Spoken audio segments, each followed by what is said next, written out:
Hello everyone and welcome. Yes, my name is Arrowfire. Welcome to another episode of Look Out and Shout, and probably the last episode of the year. I said I'd try and get this video out before the year's done. In one form or another I have. Today we are reviewing TransArt BWM-12 Wing Wolf Combatant, their take on the Beast Wars Fusor Silverbolt.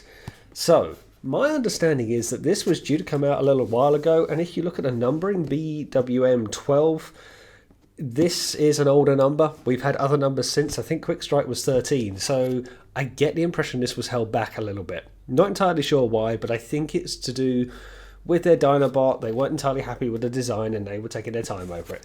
It is now here. The box itself is very much like a TransArt box. You get nice artwork on the front of it, fairly small box. You get Black Arachnia in her transmetal form on one side. You get Tarantulas, their motor spider, on the other side, and a beast mode form on the back of the box. Some gubbins at the bottom with details and the text on the top. I find even some non-Beast Wars fans are a fan of Silverbolt, so this is one that I think will be very interesting to a lot of people, particularly if you had the original toy. The original toy, much like the Transmetal Tarantulas, was a very good toy even now. We'll go into some comparisons later.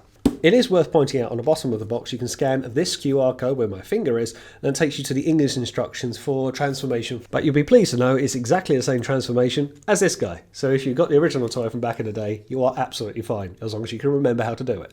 But of course, you too can pick up your own copy of this from ShowZStore.com, where, if you will be so kind, yes, it's that time for the plug again, please use the support your favourite reviewer code of FIRE1, FYRE1, and any points that you generate on your account are automatically shared to my account, which lead to further reviews to take place. Thank you very much to everyone who has continued to support this channel throughout the year. Without further ado, let's get into it. And here he is in his robot mode. And that is a very nice, proportioned and very well painted Silverbolt. It is a character that was, I don't want to say he was going to be tricky to do. I don't feel he was going to be tricky to do. I do feel his paint scheme they had to get right. And TransArt do a lovely paint job, so this is no exception. But I felt they really went for the chrome outer body that some people have said they didn't want, and they wanted a more matte version, very akin to the original toys and somewhat the cartoon models as well. They've gone for a very shiny exterior, and I did wonder at first when I first saw the images, was it too much? Rather than chrome highlights, to say on the centerpiece or on the toes, it is very chrome, it is very reflective. Is it too much? Is it overkill? But believe me, he dances for the camera. The bronze or the copper that's used for the wings is lovely. The yellow painted eyes is very good. It breaks it up. There's a lot of reflectiveness here. He does kind of respond to light really well. I do think when you get him out of the box, you have to slightly transform the backpack down. It's much higher. I first thought it was considerably too high. I didn't realise it was mistransformed. You have to kind of slot it down to be more in line with his back of his neck. But otherwise, he's really quite good. I did wonder if he was a little bit on the short side, but we'll see that a bit more in comparisons. And in terms of accessories, I didn't go through it with you with the box. He doesn't come with much of anything in the box at all, other than his two missiles, very akin to the original toy. But let's get in for a closer look. Now what I'll do before I pick him up is, as you can see, he's got his wings now fully flush out, and it is quite an impressive wingspan. He did use his wings in robot mode, but maybe were more tucked in. When it came to the cartoon, he was more standing stoic. But when you get him fanned out like this, I've said before, I'm a sucker for a wingspan. I think that looks amazing. This is where you really see that gorgeous brush mark going on, how it blends in from the orangey colour to the darker colour. I just think it looks really, really smart. It does have its problems with such, in that it makes it very back heavy. There's a lot here, and it's not really die cast, but whilst the ankles are good, I'll get it a bit side on. You can see where the body kind of stops in proportion to the ankles. So the ankle weight is there, and all of this backpack stuff is beyond it. So it's a lot of back weight. He doesn't feel like he's going to topple, but at the same time, it doesn't take much to unsteady him. And if you kind of put things into position, he will topple. I have got him slightly lean forward on the ankles. Just yeah, it comes at a price. It comes at a trade-off. But of course, it wouldn't be Silverbolt's wings without this gimmick. Yep, we have firing missiles. Now, I have heard people say that they can't get their mechanisms to work. It is a bit awkward, so I'll try and show you. You have to push down on this groove. So it's not that you have to pull up. If anything, you push it in from this base. It acts from a baseline trigger. So I'll try and show you here if you see where my thumb's going to go. You do have to wedge it in tight, but it will eventually go. What I will say is to get his wings into that position, I like this. I don't know if it will come across. Kind of this toothy mechanism. It's very much like a ratchet, a large hollow ratchet, but you can hear that maybe. It's pretty sturdy. His wings are well constructed, but if you look at the bend that's on them, that's pretty impressive, where you can fold back all that way. You can get an archward motion upwards. So you do have a good range of motion for the wings that otherwise he would kind of keep down by his side to be a bit more tidy in doing so. Before we go much further, I'll show you what he can actually do with his missiles that can also act as swords, which always struck me as a bit odd back in the cartoon. If these things explode upon firing them, why would you hit people with them? They just explode in your face. Anyway, there is a circular hole and a hole on the palm of the hand, which I don't know if you want to do fans inwards, fans outwards. It's up to you. Pegs in, fingers wrapped round, and there he is holding his swords, as I say, one with teeth going outwards, one with teeth going inwards. It looks cool. It is a good way of holding them, looking a bit menacing, because I will say, whilst they would sit more naturally as missiles full of wings, his hands with no gun otherwise would look otherwise a bit empty. They're just sitting around, they're not doing a lot, so at least this way he looks a bit more ruthless in his way. I'll show you some articulation as we're here. So it's a real mixture as to heavier ratchets and not. What I will say, actually, before I go into it, you have to, well, I had to peg these shoulder pieces, which are part of the transformation, back in. So this one might be easier to show you. Pops out and pops in, just like the original toy did. This side was particularly stiff trying to get that in. It took a lot of force to get it to line up. I think it's just a tight joint, but it's something I still had to deal with. I'll start with the legs, actually, because this, I'm not so wild on it. The hips outwards, that's what you get for posability, but it's a very fragile ratchet in as much as it takes nothing to knock it out, and it just doesn't feel very stiff on the outward motion. So if you try and balance him into place, he sort of starts going and then continue to go, and then before you know it, he's down there. It's just not as rigid for holding. So when you get him set at the bottom, you think, great, now I'll move up to the top, and whatever you're doing upwards can then disrupt him and cause him to go down like that. It's just, I would have liked those a little bit tighter, but otherwise you get thigh rotation, 90 degree at the knee, ankle tilt, which was missing off their Dinobot 2 character, which a lot of you didn't like me saying, but it was. You don't get individual toe tilt, which is a shame. I would have liked that. You do get kind of ankle clawage, but that could do more with the transformation. His hip skirt moves up. There is a waist rotation, which is very good. Now, the ratchets for the shoulders are, if anything, too tight by comparison, but I like it friction outwards. But with it being a double clip in for the transformation, and then a heavier ratchet out, it's almost surprising it doesn't dislodge it. But I would have liked this strength of ratchet down for the hips of the two personally.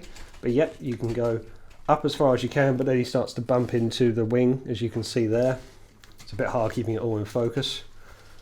Elbow rotation more so than bicep. Good wrist rotation and flexing.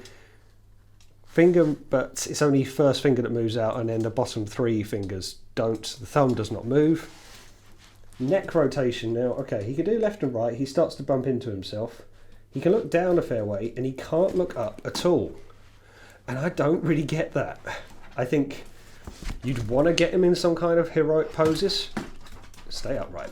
Like if you wanted a top-down view, why can't you go upwards? And I just feel that's a bit of a miss. It's a bit of a shame.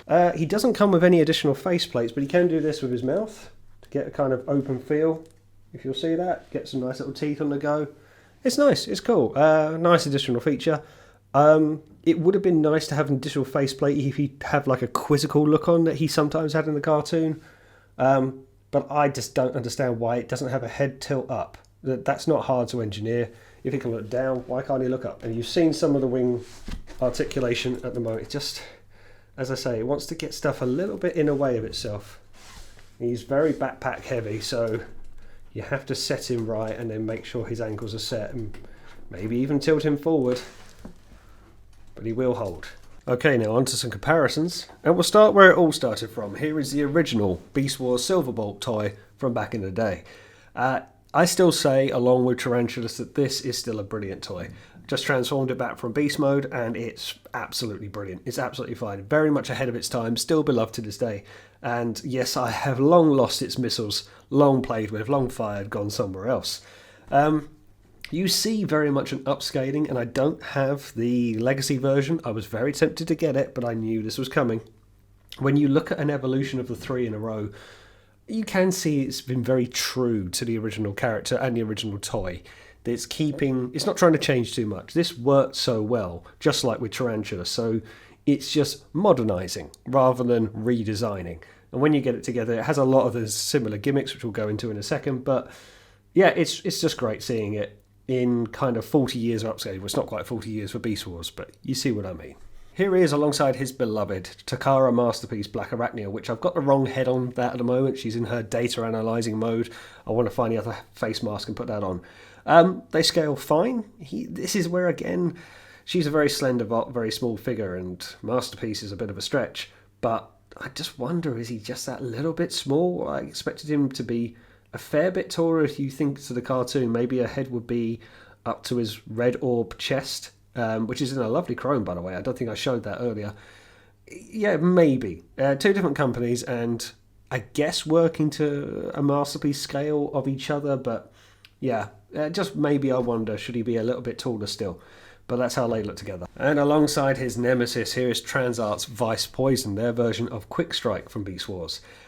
These two were very much sharing the same screen. They were introduced together and joining eventually different sides. They scale pretty well together. He is not my favourite figure, if you remember the review I did of him at the time. But it's nice seeing them together. They have similar characteristics going on. Again, that chrome is... Well, this is where I kind of feel that I thought he would go this way. I thought Silverbolt would be a bit more like Quick Strike, with the highlights of the chrome rather than full body chrome, or at least majority of. And just when you put it side by side with Quick Strike, you can see it a little bit more, but it is quite cool getting these two together.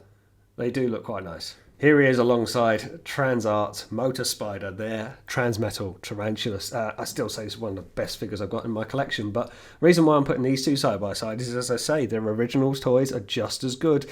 These should be really a step upgrade again. It's got that kind of, not trying to reinvent the wheel, but they are just really cool, and their features that they've got going for them.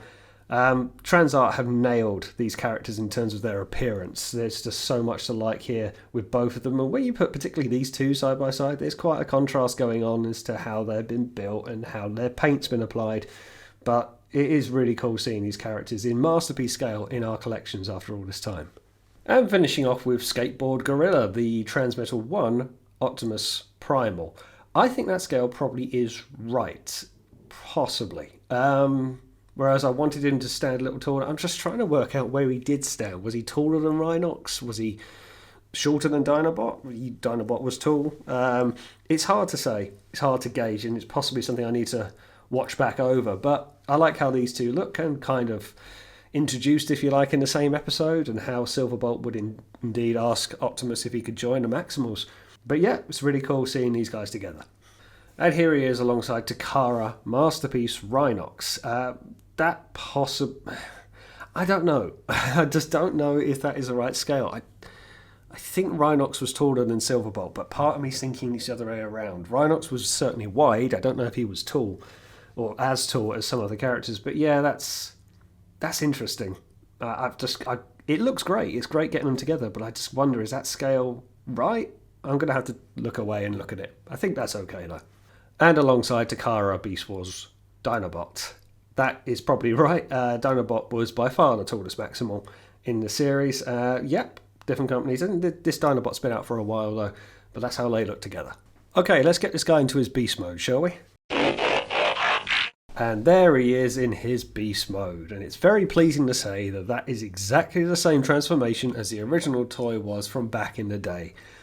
I did check the link, the QR code to the video that's been put up well before the figure's release this time, and whilst it was fine to show it from beast mode into robot mode, I took a bit of a guess, and I just transformed him the way that I thought he would transform in the original toy transformed, and I'm very pleased to say it goes exactly the same way. There is one fiddly-ish bit underneath the neck where you have to flip the robot head down. You have to fold out this other section, which I don't really know where it ends up once it's all cascaded together, but there's like a back panel for where the robot head folds underneath. You have to get another back panel out first, which I don't recall from the original toy, and it's just something you have to navigate, but that's the only mildly tricky thing. Other than that, he looks pretty impressive. I think this is where I understand when people saying, does it need to be complete chrome? Could it have been a more matte colour to give it a bit more animalistic life than this full-on chrome feature? But it is attractive at the same time. It is nice to see it. I do think this kind of accentuates the robot legs or the bird legs that become his front legs in this mode more. It's more prominent. They do stand much further forward than the rear legs. Again, like the original toy did, it is a dog that's also a bird. So what are you going to do? There's no going to be much symmetry, is there, between the front legs and the back legs. I do actually think he does look quite cool. I'm very pleased it's a straightforward transformation, and he has got a fair bit of character to him, especially on the face. Let's get in for a closer look. So if I get him in here, you might see, if I zoom in on the camera, that real doggy expression he's got going on, which is nice. I don't think the eyeballs move to my knowledge, and I don't want to scratch them because they have got some nice paint on them depicting coloured eyeballs.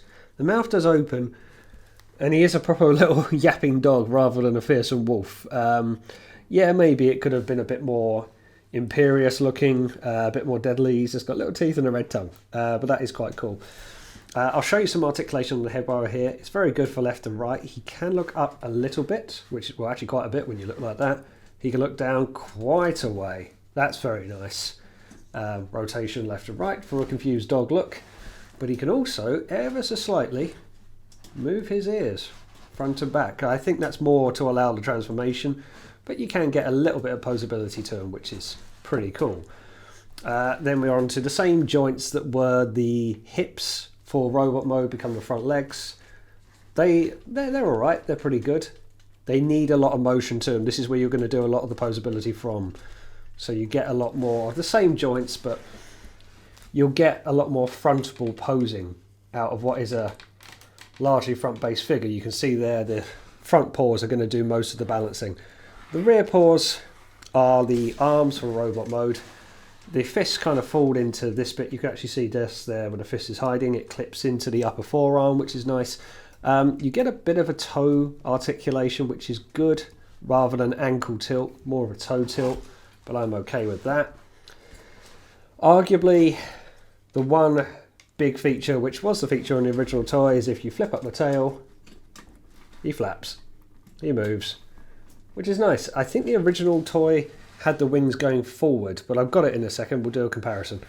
But otherwise, that's more or less it. It's the same joints from robot mode, similar to Dinobot 2 in that way, in as much as it's all made up of the same parts. So any movability and posing you can get in robot mode is largely mirrored in the beast mode as well. I think they've done it well. I think the only thing I'm thinking about is the paint, but we'll go into that a little later. But I do like the expressions he gives. I think the wingspan, again, is doing a lot of the work here. He really does come off as a winged wolf. It's very nice. It's very cool. Now, it's worth pointing out, just to make you stare at his back end, as this is the same transformation, the same sort of hinges that fold back, this is probably the weakest part of the robot mode. So if I show you sort of how easy that can come apart, you just make sure it's in, and don't be at all surprised if you have to re-tab it sometimes. If you get him into some poses and put some pressure on, it might just come loose. So it's a minor fiddly thing, but as I say, that's the most flimsy part. Everything else locks in nicely. I'll just try and keep his wings out of the way, but on to some comparisons. Here he is alongside TransArt's Vice Poison, their quick strike in his beast mode. These two are very much bouncing off one another in terms of their presentation, and they have got that kind of natural enemy things going on, which is cool. I like it when you put them side by side. They do seem to bounce off on each other, and you can see most people housing them like this in their collections. That is pretty cool. I do like that. Here he is alongside, oh, I forget, is this Metal Panther or Metal Leopard? The Transmetal 1 offering from TransArt. I forget the actual name of the character, but it's Cheetor. But yeah, this looks quite nice, actually. These two did share a lot of the same screen. That kind of cat, dog, cat, cat, dog kind of vibe going on. Yeah, looks pretty cool. Same sort of build, same sort of paint being applied, nice chrome being used. Here he is alongside Metal Mouse, their version of a Rat Trap. Do really love this alt mode. They look pretty cool, and again, they shared a lot in this kind of mode. Rat Trap turned to be the ground unit in his transmetal powers, where Silverbolt would take to the air, so that is quite cool. This is getting a bit busy. Here he is alongside Dinobot 2, TransArt's last offering before Silverbolt. These guys are quite big and actually really make Silverbolt look quite small. He is quite huge. You can see how far back his tail goes. As I said, I wasn't massively praising of this figure, or at least part of it. I do like it in this mode. Yeah, some people didn't like what I had to say about it, but there you go. That is what it is. These two, I don't think, shared too much of the same screen at that point. We were getting right to the end of Beast Wars, but yeah, that's how they look together. And here he is with the original toy. Just transforming that back into beast mode. It's such a good toy. It really is. It's testament to the designers and how far this has come to look just as good as that. And for this guy to pretty much homage it. It doesn't change too much. It's much the same. Of course, they do have a similar play feature as I showed you before. The original toy, you would move like that. The wings would go forward. Whereas, of course, this one, I don't know if he'll do it. The wings like this, let's find out. Yeah, the wings go upwards rather than forwards. That's the only change. Other than that, it is exactly the same transformation. And I'm very, very pleased with that. I think it is quite cool. It's nice to see an original toy that is beloved to this day and get the nice upgrade treatment without rewriting the rulebook. This did so well. It's still a beloved toy. And this is just bringing it to modern engineering, bringing it into modern day without sacrificing the charm that it had from back in the day. So what is my view on Bird Dog? I can't really understand why there was a delay in getting him out. I do really like him. I like what he does. Does he come across as limited? Yes, I think he can do. I think lack of any accessories is a shame, although I will concede, what accessories would he come with other than his missiles? He is kind of limited in that sense, and maybe alternative faceplates would have done for robot mode. I would have liked that. But otherwise, yeah, he does a very good job. Does he blow the legacy version away with the upgrade kit? I haven't handled it, though I've seen it. It's difficult to say because that paint scheme is lovely. It's so widespread, it's so reflective, it's got a lovely use of copper orange, kind of sunburst on the go on both sides. But I think its biggest attraction is its biggest talking point and arguably its biggest contention. Is it too chromy? Is it too bright? Is it too in your face? Rather than being some of the other TransArt figures, having it dotted around the figure more. Would this have benefited having chrome on the accents on the front and on the claws, but then being matte for the rest of the body? I think there's an argument to be made there. I don't dislike it, but I can understand where people have said maybe a more softer look to be more fur-like would have been better. But he was a very chromy, metallic character even back in the cartoon, so I don't know. I think you can make the argument that maybe just accents would have done, and bits like his centre body and his head and his upper arms be a softer colouring. That being said, I like what it does. It certainly doesn't feel that heavy. It feels like the wings are doing most of the work. It doesn't carry a lot of die cast. I think a couple of the ratchets in places are a bit too easy to move, and I would like it just that little bit heavier, a little bit sturdier. But otherwise, I think he's really good. I think he's fine.